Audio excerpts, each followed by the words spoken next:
Hi, everybody. I'm Becca Rose. I am the owner of Myofunctional Pathways in Wisconsin. I'm in Oostburg, Wisconsin. Thanks for joining our podcast today. I just renamed my podcast. We were Myofunctional Pathways, the podcast, but now we're going with a new name. We are Myo 360. And I am very honored to introduce Chris Zombek. She's my very first guest on our new podcast platform. And she's really just a expert in all topics Myo. She is incredible. So I asked her to come on today and just share some things with us about topics that maybe don't get enough um, attention as they need as far as myofunctional therapy and habits. We're going to talk a lot today about habit elimination and how that may impact sleep and how they're bi-directional with each other. So Chris, thanks for coming today. I really appreciate you joining us for our first session here. Can you tell us a little bit about your practice, where you're located and what you do? Yeah, thank you, first of all. Those are some big shoes to fill. Anyway, so I'm in Carroll County, Maryland, and I was actually the first RDH myofunctional therapist, certified myofunctional, and that was some big shoes to fill there. So lo and behold, I didn't realize that the orthodontists around me were like really looking for somebody. So they welcomed oral facial myofunctional therapy. And so I treat children 4 and up. Most of my practice is made up of 6 to 8 year olds, and 75% are adults. So yes, even adults need this. Yeah, I agree. I would say probably most of my clients too are adults, but there's more and more young kids that are coming in, 5, 6, 7 year olds. Yeah. Um, yeah. So let's talk about we all the clients who come to see us, they usually have an idea of what myofunctional therapy is. They've maybe been educated by the doctor that referred them, or they've done their own Google research prior to reaching out to us. So a lot of times they're coming for sleep and grinding of teeth or facial pain, TMJ pain. But let's talk about the kiddos, the younger kiddos who maybe are having trouble with oral habits, sucking their thumb, licking their face, sucking on their tongue, or biting on objects. What's your experience with those kids? Let's talk about that together. But tell me a bit about your cases, what you've experienced. So, a lot of times when I'm doing a discovery call with the parents, they don't realize the impact of these habits early on.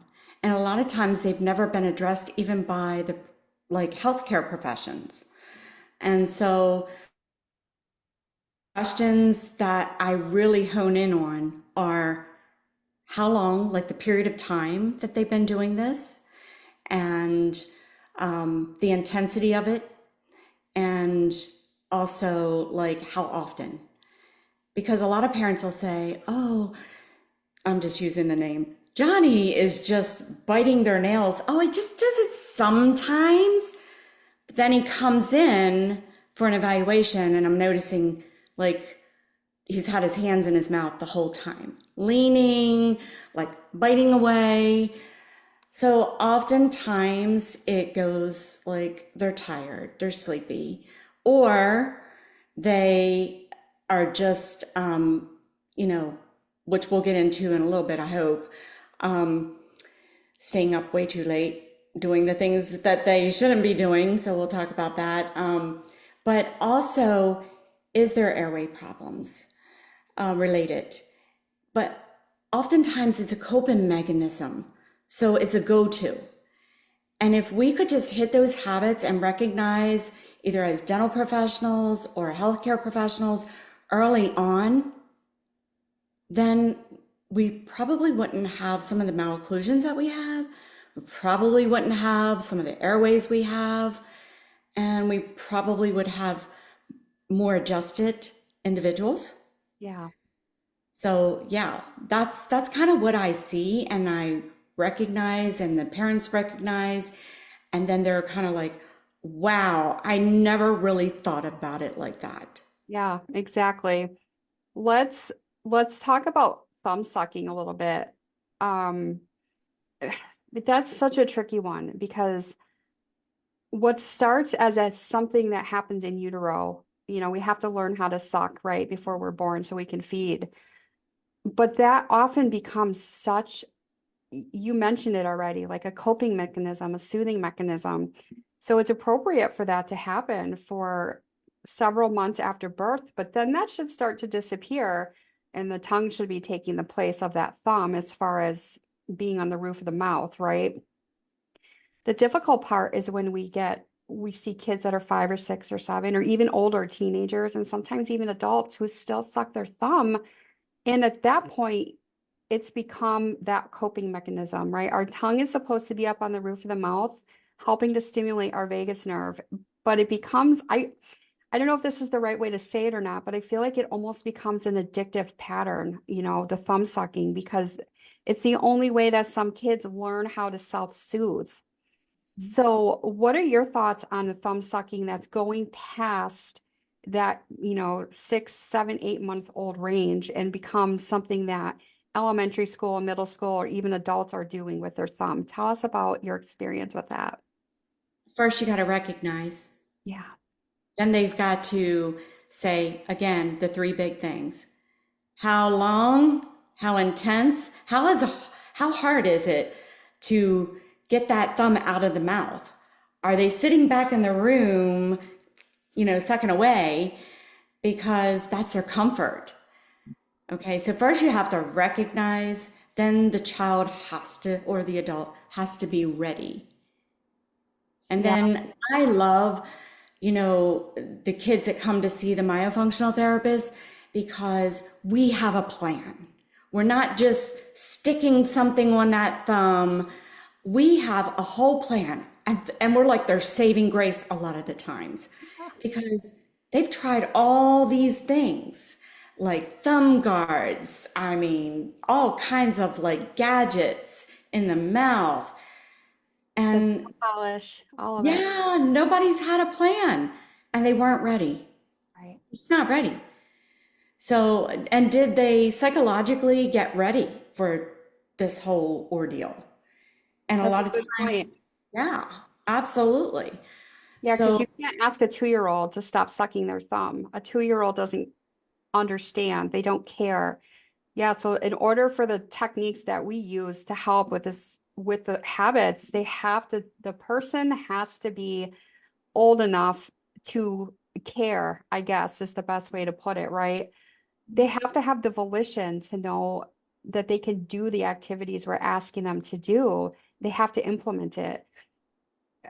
What's the youngest age that you've ever had with like a thumb sucking habit elimination case?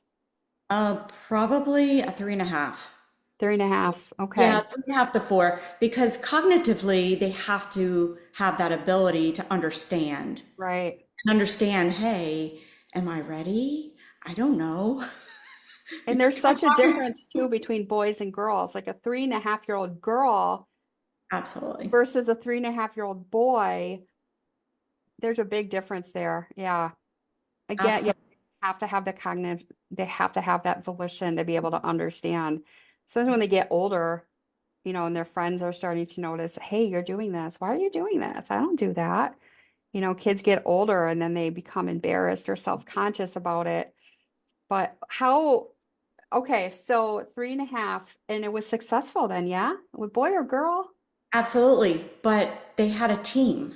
They had Yeah, a tell me. plan with me and then their parents. They had a cohesive parent environment that followed the plan. Okay, So positive reinforcement is like really good. yeah, So, okay. How long did it take? How long did that take for the 3.5-year-old kiddo? oh my gosh, it was like right away. Yay, they were It ready. was immediate. That's what the plan is. Yeah, But they were ready. yeah, They were like, nobody else is sucking their thumb. But if you here's one of the things I want to get across, setting these parents up for success with their children and having them understand it's not just a cute habit. Right. Okay. And give them tools to go to. Okay. Like, after the first year, if they're still sucking their thumb, try to start replacing that. Try to make it shorter and shorter periods. Yeah. Those are the things you have to give them the tools. And your myofunctional therapists are great people to, educate on that to either the medical offices or the dental offices and even like the schools. I wish there was more resources available to schools. Um, yeah, I just wish that there was more availability to get into the schools for the education purposes. But that's something that definitely I want to work on myself and just try to bring more awareness to the thumb sucking. And yeah, if that child is ready, or even that adult or older child is ready, there's no stopping you. You're going to be able to do it. But yeah, the myofunctional therapist is really the best person to help with that because we have the airway background. We understand what's happening. It's not just putting a band-aid on it, literally and figuratively. We're not putting a band-aid on the finger. We're not putting bad nail polish on there. And then we want to try to guide the child to have good habits as early as possible because then these kiddos end up in the orthodontist office when maybe they're 7 or 8 or older and they have the malocclusion. So that's a big part of it. Now, the thumb, the pressure of that thumb is literally forming the shape of that roof of the mouth. And then the roof of the mouth is also the floor of the nose. So we have a whole structural component to take into consideration when there's thumb sucking. You're right, it's not just this cute habit. It becomes so much more than that. So when all right, so let's add to that now the child, the parents are, yep, teeth are crooked. The child is self-conscious of their teeth and hey, I want to put braces on. What do you suggest to your patients, your families, if you notice that um, pattern of growth being developed around the thumb sucking habit? How do you educate your patients on that? uh, Show them basically what's happening, a Yeah, mirror image. yeah, But most of the time, I had a 9-year-old, um, for instance, who like literally would not have anybody come over the house because she was so afraid the thumb was going to go in the mouth. So their self-esteem is down. So these are a lot of the kids that I see by that time, they're like, oh, I'm seeing change. I'm being bullied in school because, I have my thumb in my mouth, but my finger up my nose, a lot of times that's what's happening. Or tongue sucking. I never even knew that was like a habit. I was like, what? Until I had my first client, and then I was like, wow, the whole tooth structure changed, the whole jaw changed from that.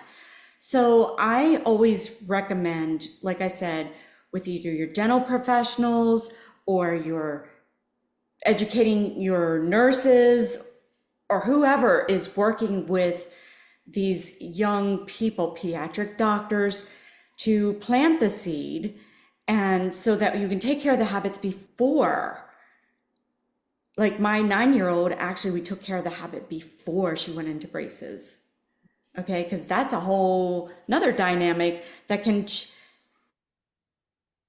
for them to um, have as much success. It's going to take longer with the braces. yeah. And if they don't eliminate that habit before before the braces go on, it's very, very likely that all that work and time and money that was put into the orthodontic plan is going to undo itself pretty quickly. Any oral habit, not just thumb sucking, the tongue sucking, lip licking.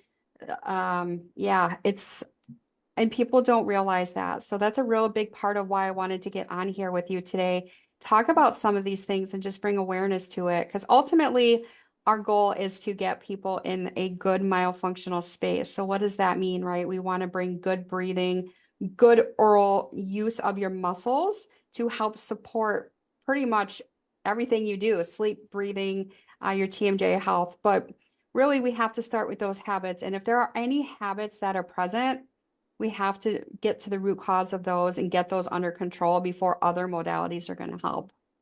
Absolutely. People don't even think about their kids chewing on the edge of a bottle. And I'm like, well, how often do they do that? And I was like, I don't really know. So a lot of times they're so used to looking at their child, they don't even know. Right. Chewing on pencils, chewing on anything, any oral fetish near the mouth. If you think about what it's really doing, it's misaligning the jaw. Hmm. Okay. So you're setting them already up for the condyle head to be used incorrectly. And then, like you said, the airway, low tongue posture. So you're going to affect probably speech, probably the swallow. All of these things are going to be affected just by the oral habits. So yeah.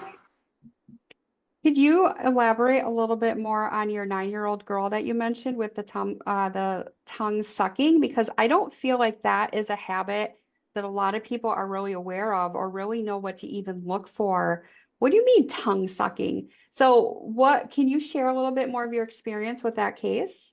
Sure. So the 9-year-old was the thumb sucker. Oh, okay. There was a 10-year-old that was the tongue sucker. And she literally, like I said, I didn't even know what that was when I first started. And so she literally had her tongue placed in between, like literally on the side, and she would just suck on it, literally suck on it. So it turns out that she has an extremely long tongue. I mean, I've never seen a natural tongue this long. Wow. And for whatever reason, she just misplaced it and it became like something that was soothing for her.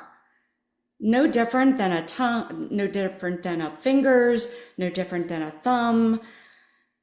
It's all about, and I used to laugh about the older therapists that used to say that, but it truly is.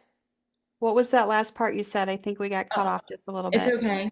It's all about rest posture.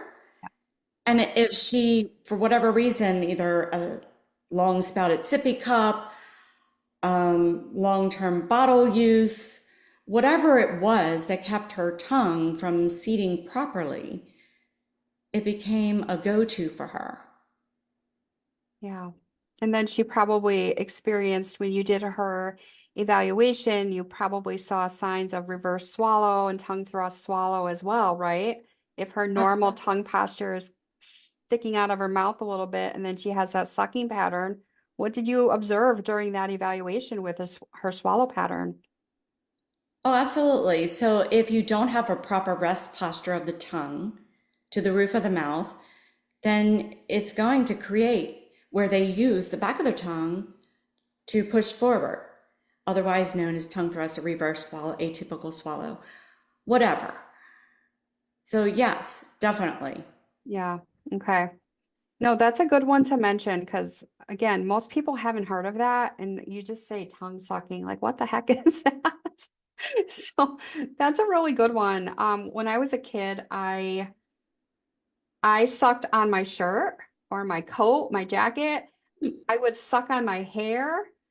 I bit my nails. I had so many of these things. I did not suck my thumb. That's something I did not do. But can you grow out of those things? What's your thought on that? Can you grow out of those habits? I mean, my sister, I just remember my sister being 16. We were on a double date, and she always had to sit way back in the movie theater. And I just so happened to look up, and her thumb was in her mouth. So I don't know. I mean, I've not, usually they cope some other way. Like they'll go to something else that's not as noticeable. Like either I had a 15-year-old thumb sucker who literally like broke every brace They could not close his bite because he was still sucking his thumb. Nobody addressed the thumb sucking. Okay. So we took care of the thumb sucking. He was doing really good.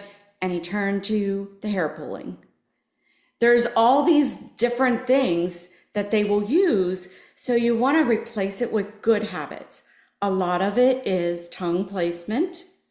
A lot of it is chewing and like getting things that are better, like arc, chewy tubes, something that they can make work in a good way for them, not a negative way. Right. Yeah, definitely. You got to start that early. And with your sister hiding up in the movie theater, there is that stigma and that embarrassment that gets more and more profound as you get older. But if you have, I just want to say, if you have a child or you yourself are experiencing some kind of oral habit that is not considered to be normal or acceptable, it's not good for your health in general. But we're just talking about that stigma for just a moment. But please don't be embarrassed. Reach out to your doctor, a dentist, more so an orofacial myofunctional therapist like Chris and I, because this is part of what we're trained in helping you with. We have background and we understand why this is happening. And it's not just, we don't deal with the psychological part of it, but when we can help the physical part and we can get you breathing better and sleeping better and training the muscles and getting them to work for you the way they're supposed to, a lot of times these habits can cease, they can go away. And then, you realize that it doesn't have to have such an impact on your life. So what I'm getting at is just don't be embarrassed. Please reach out because there is things that people can do, we can do to help you so you don't have to keep doing this. And if you're suspecting it in your child, but you don't ever see it, but you think maybe, look at their fingers, look at their thumbs, and just see if their fingers look wrinkled or they're real chapped or broken open on one or two fingers in particular. Those are good things to look for as well. Is there anything else that you've noticed um, in a pattern like a thumb sucking or an oral habit that a parent can look for if they're not observing the habit firsthand? Observe how they're sleeping because Yeah. usually it really impacts their sleep, Yes. which, like I said, I'm kind of, I know we had talked a little bit about this, sabotaging the sleep. Like I can't tell you how many parents I have that just don't think it's a problem with their child going to bed with their electronics. Or, I had this one child, he was 8 years old when he came to see me, and it was because he had a tongue displacement problem. And his mom was feeding him like melatonin every night. He was sleeping with them still at 8 years old. He just couldn't get to sleep. And then because he couldn't get to sleep, then he was up on his iPad all night. Yeah. And I'm like, well, what time did you get up today? Oh, like 10 or 11, but he still feels tired. And he's seeing me at 3 o'clock.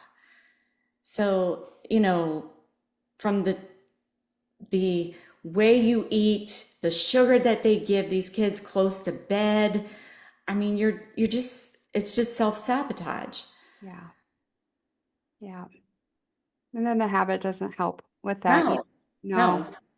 exactly. So they have to soothe themselves somehow. Yeah. They're going to, either the finger, the thumb, the blankie, and usually if they have a thumb issue, they usually have a lovey.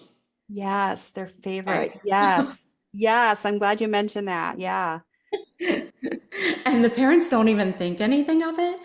But then when they come in and we're talking about this, and I find out, oh, you have a Kermit. Oh, okay. Where's Kermit at? Well, my thumb's here, and Kermit's like right in between, and I'm getting into my comfort zone. And so when we start talking about, let Miss Chris borrow the lovey for a while, I mean, literally, I have seen 15, 16-year-olds break down and cry. Yeah. because it's like a setup, right? It's like sets them right up. Yeah. And that's just a perfect example of how deep and how profound the habit can be, because just the thought of not having that comfort item is terrifying, and it's frightening. So yeah, thanks for mentioning that. The loving. I didn't even think about that in this moment, but yeah. So Go ahead. let's talk a little bit about how what a program looks like. Yeah. Yeah. So, say they come in, we evaluate them. They're ready. I'm ready to give up my love you to Miss Chris for the time that I'm going through. I'm ready to be rid of my thumb, rid of my fingers, rid of whatever I'm doing. I right now have a lip licker, and her mom didn't even think it was an issue. Um, so I do a 4-week program because then we roll right into a myofunctional program. So I set them up with these are our goals. What are your goals? And you always have to have an end date, right? Because you have to be able to meet those goals by a certain period. Right. Okay, so we're definitely going to do that. What is their mindset? They're keeping in contact with us constantly, either by via text, phone call, or whatever vehicle you're using to keep in contact. And they love that because you're like their cheerleader. It's like, yes, look how good you did today. I And they're love that too. I love it. right. Yeah. Exactly. Yeah. And they're going to tell you how they did they set themselves up for success by having whatever you're using for their rest posture, and then, they did their exercises that helped them along. And no, I didn't suck my thumb and like maybe 2 times today, only 2 times, and I caught myself. Okay, that's setting them up for success because they're already recognizing this is what I'm doing. Okay, and so 4 weeks we do that, and at the end, they are ready for I let them pick 3 things that they have interest in, and then I just surprise them. And we have a big hoopla, and it doesn't have to be anything really spectacular, but just to make them feel like, hey, I did something really awesome. Yeah. Like to get the kids, maybe the girls go get their nails done at the salon, or Absolutely. yeah, go do a fun activity, go bowling or something, just something that they really enjoy as an incentive. But that really comes up to the parents, to decide like what is going to help motivate my child? What are they really interested in? I love that though. And the kids, you're right, they are so proud of themselves. I actually wake up looking forward to that update. How did it go last night? And then we chat back and forth for a couple minutes, and we just keep them motivated through the process. And it's fantastic. It works amazingly well.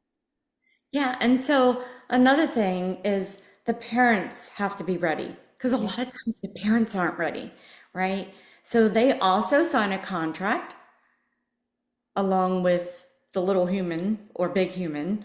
They sign a contract, and that just shows you have a plan, you have a goal, and you have support.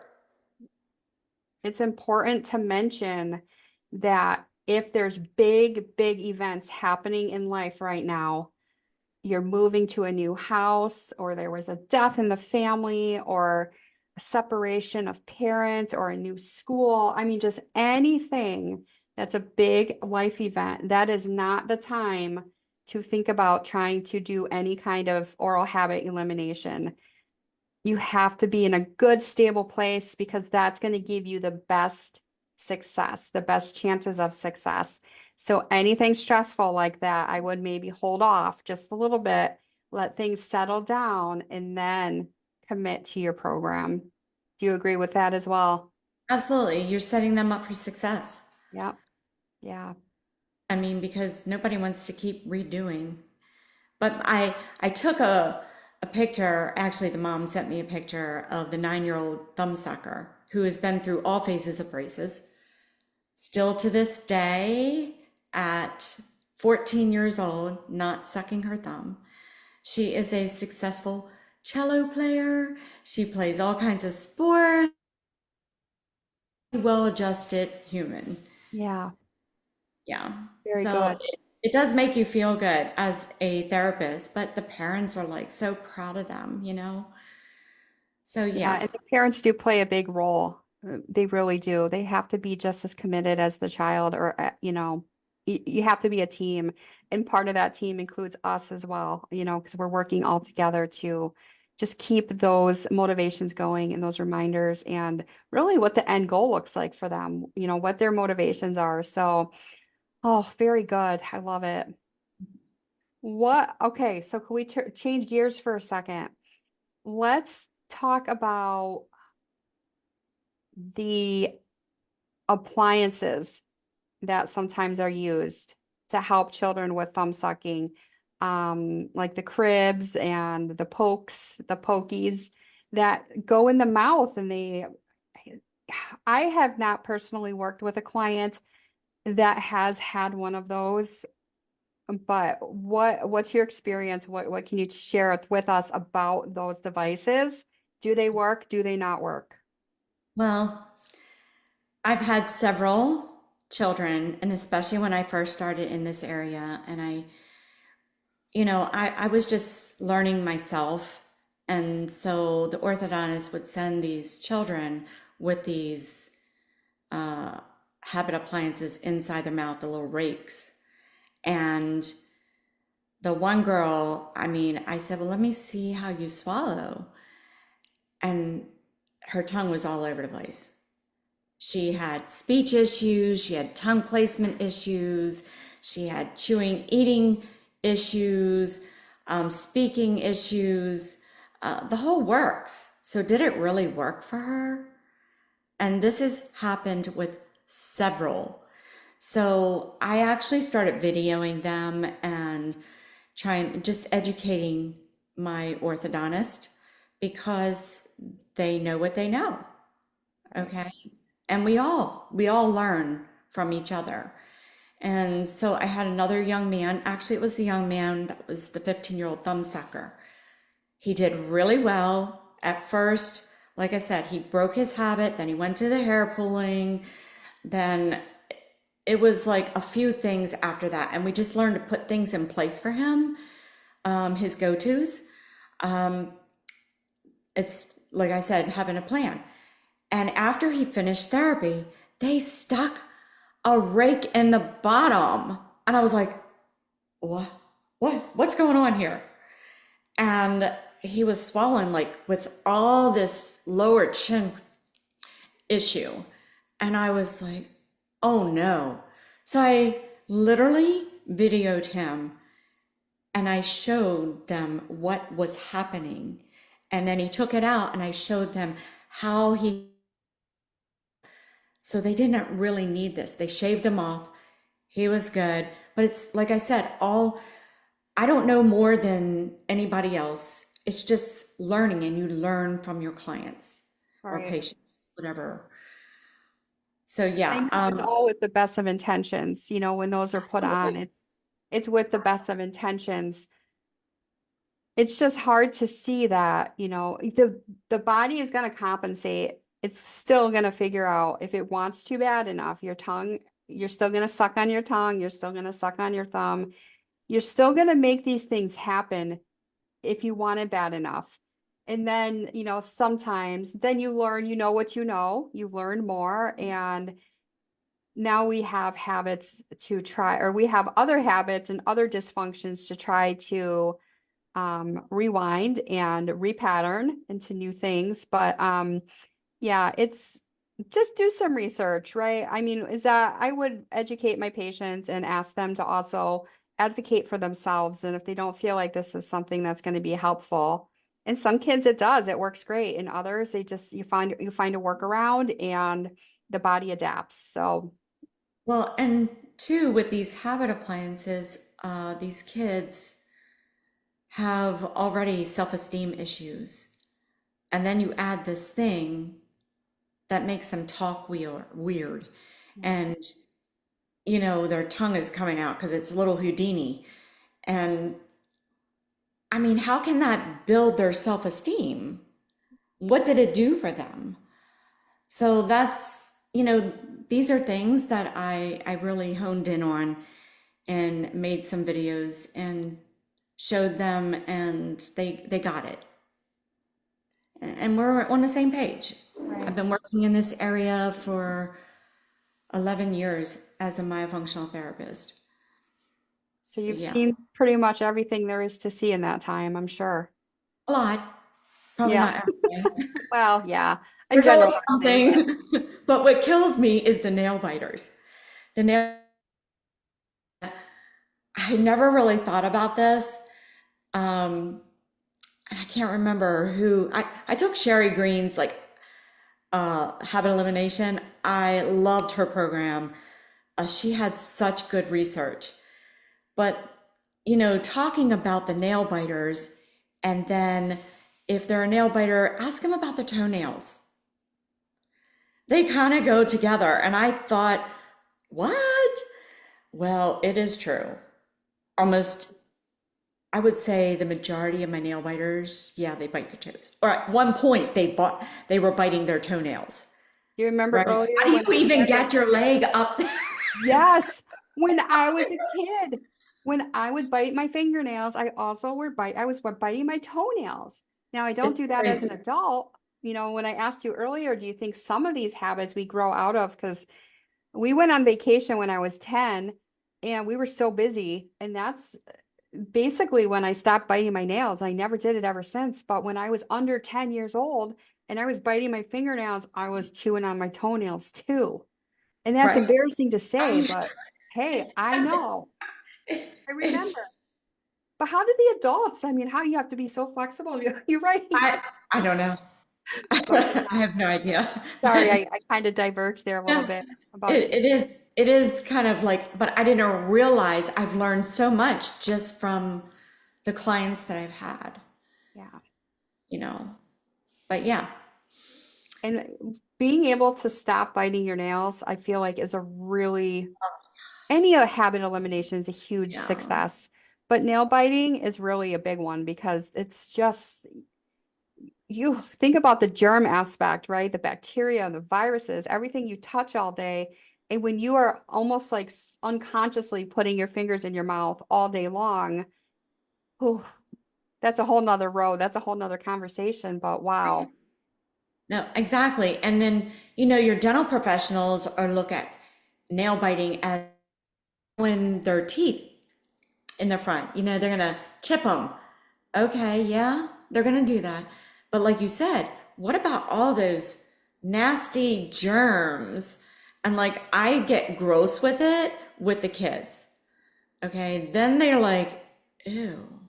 I start showing them like worms, all this bacteria. Yeah, I'm showing them everything. Yeah. We're just grossing them out. Um, but with anything, even with the nail biters, you have to have things in place and have a plan and have the support system. It always goes back to that. Yeah, absolutely. And they have to be ready.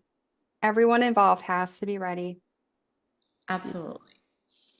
So, So, Chris, anything else that you want to chat about today as far as habits or sleep? yeah, so I did want to I think I touched on the sleep sabotaging that people don't realize.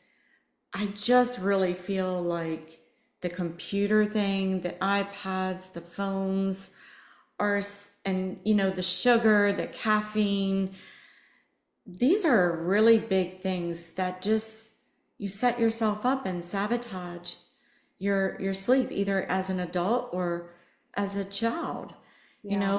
If they're going out, they're doing sports, they don't get home till like 8 o'clock, have them eat something before, have them have a bigger lunch, or let's have their snack, sugary thing earlier on. Let Yeah. them run it off, You could could have a whole long discussion Oh my on gosh, sleep. right? I mean, we could talk for hours and hours on sleep.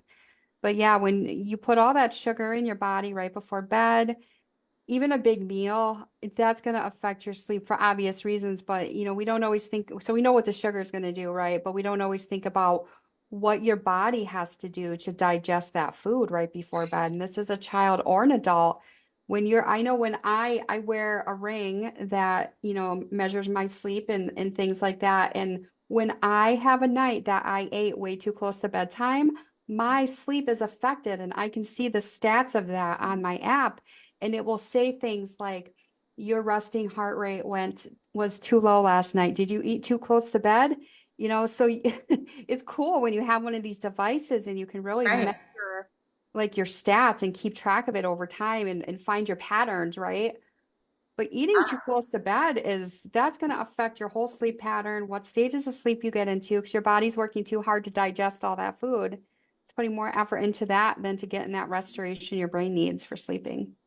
Absolutely.